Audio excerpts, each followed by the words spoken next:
let's talk about the why.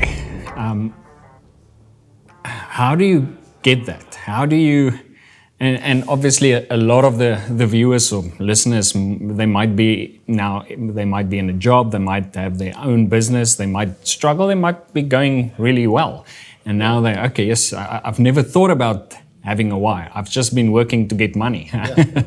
Clock in, clock out, get my salary. It's actually payday today. So it's a good timing for this question. Yeah. And I'm also very intrigued by that a lot. And especially, I've mentioned him quite a few times on the podcast, is Ramit Sethi. He's got a book, I Will Teach You to Be Rich. But his whole principle is it doesn't help if you have money, but you're not enjoying it. You're not enjoying life. And that can be so simple. It can be buying the coffee that you like, or it can be, if you have the money, to travel a lot, or do this or that, or buy something for your kids, or but having the why. Do you have any thoughts? Or just a follow-up question. Did you always know what your why, or do you know what your why is now? Have you known, or how did you get to your why?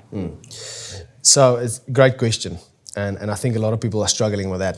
And for me, it's been a journey, and I think it's always going to be a journey that we're going to stay on.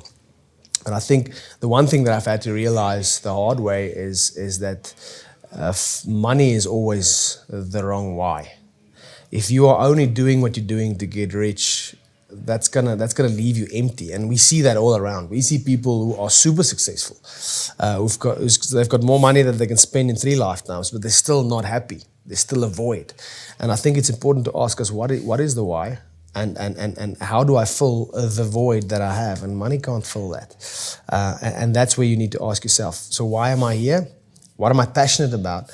And for me, I've found a big part of my why in not living for myself. So I think I've found my why in making a difference in my family's life, being a father, being a husband, being a provider, but also making a difference in my community.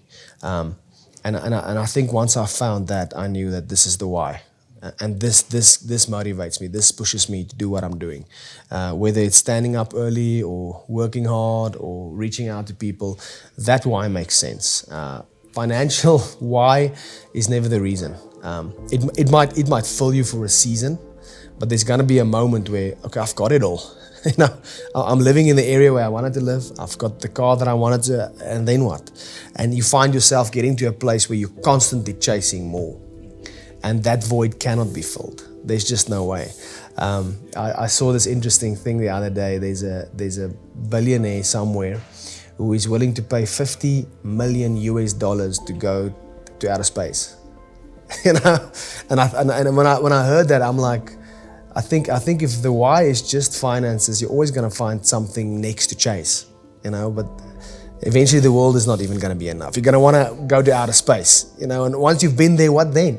Am I going to go to the sun? So what's next? You need to find something that fulfills you, even though you don't get paid for it. I think that's the thing. If you love doing something, if you are willing to do it for free. Now, I know we can't always just do everything for free, but if you are willing to get up in the morning and say, today I'll do this without anybody paying me, without anybody thanking me, then okay, I found the thing, I found my why. And I think that's important.